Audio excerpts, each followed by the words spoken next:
Okay, so today I'm going to be showing you how to make a cootie catcher, and just in case you don't remember how to do all the folding to make one from when you were a kid, or if this is your first time.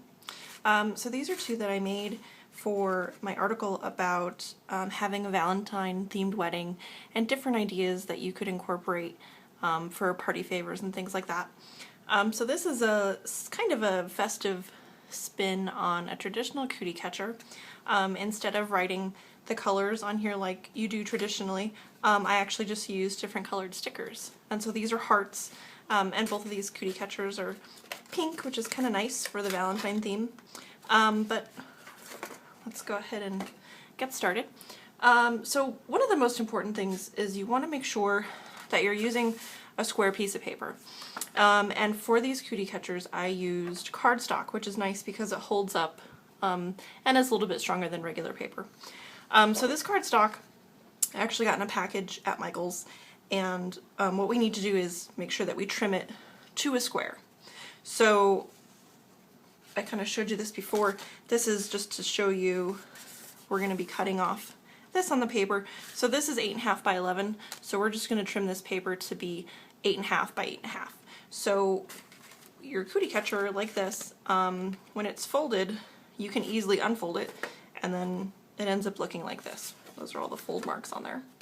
So I'm just going to take my Cricut paper cutter, and I'm just going to measure 8.5, and did I do that right? 8.5, yep. And then cut this. And so now we have our square. So first thing we're going to do, you can fold this without, right here I've got this is my Martha Stewart bone folder, and you can do it without, you can just do it by hand, but if you've ever used this before, it's really nice because you're going to get nice crisp creases, and it'll be a little less energy that you're using by just using your hands. So what we're going to do first is we're going to fold corner to corner, and then open that up, and then corner to corner again.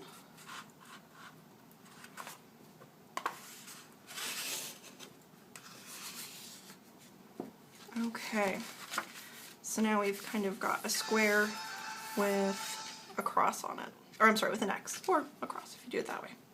And then open that back up, and then we're going to do each of these corners folded into the middle.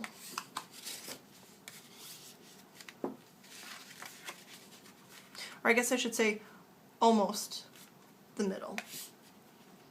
And if it's not perfect, that's okay. It'll still work.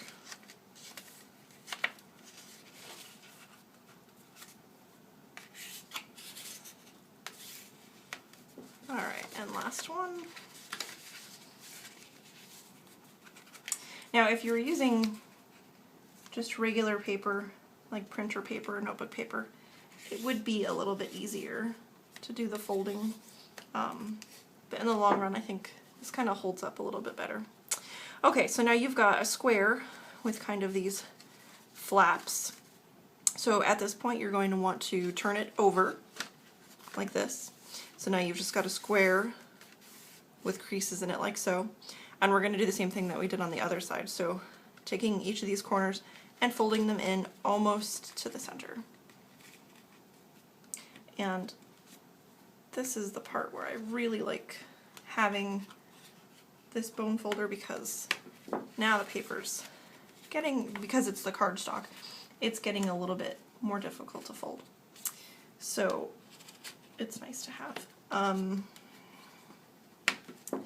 And if you check out my article, I'll have a link to the article where the Valentine themed cootie catchers were featured in, and essentially I just kind of made them as quick mock-ups to kind of give some inspiration for Valentine ideas or Valentine parties, and you know, kind of putting a little festive spin on them, but also, you know, utilizing them in the same way that you did when you were a kid. It's a nice little conversation starter. So here we go. We essentially have our cootie catcher. And if we unfolded it, you know, the nice thing about this is that it's not glued together in any way, it's just folded. So if you needed to, if you wanted to like fold these with the creases in advance, and have them for your guests to do, or just provide them with instructions for whatever reason, if you needed to, you are able to unfold them and then fold them back together, so that's nice. So here are your two sides. You've got this one that kind of has an X with these little triangles, and then the other side you've got the squares that have the creases. So I like to just kind of lift these up a little bit, because this is where you're going to put your hands inside. And the first time you do it, it can be a little difficult to kind of get it the way you want it. The other important thing is you want to, using that crease, kind of fold it in half and then bring back, and then fold it in half the other way. This is just going to kind of loosen up the paper so it's a little bit easier to use here in a second. And so you're going to use your thumb and your index finger and just slide them in there, and then pinch, and then same thing over here, thumb and index finger inside and pinch, and then it comes together like that. And after you've played with it the first time, then it'll be a little bit easier to kind of stay the way it's supposed to.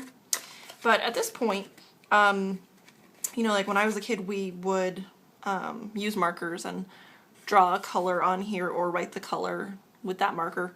And so that's kind of what I did, but in place, you know, used the stickers. And just to kind of show you how it works. Okay, so what you're supposed to do is use it like a fortune teller and have someone pick a color. So for example, you know, if I picked this one purple, then you're supposed to go P-U-R-P-L-E. And then you're supposed to pick a number, so I'll pick number 3, and you can see the numbers are drawn inside. So I'll go 1, 2, 3, and then you're supposed to pick another number. So I'm going to pick number 6 right here, and when we open that up, it will reveal you will learn how to make a cootie catcher. That's true, because you actually did learn it. So the neat thing also is that you can incorporate this for other holidays or parties. I've got these really cute stickers from Michaels for Halloween, and I can do the same thing that I did with the Valentine's Day themed one, and put a pumpkin on here. And so then when you're playing with this one, you know, same thing. If it was, there's pumpkin, there's Jason from Friday the 13th, or Frankenstein. So if someone were to pick, you know, pumpkin, then just spell out pumpkin, and then you've got your numbers on the inside. And, you know, for example, the different fortunes inside this Halloween themed one could be things like you will fall in love with a vampire, or you will get bitten by a werewolf, or, you know, something cute like that. So this is fun for kids to do, also fun to have like at parties for conversation starters, and your guests can either make them themselves or, you know, give them pre-made ones, either way. But I hope you enjoyed this tutorial and you're able to use these for your party or whatever you've got going on, and it's something that you can definitely enjoy and incorporate into your crafts and festivities. Well, thanks for watching.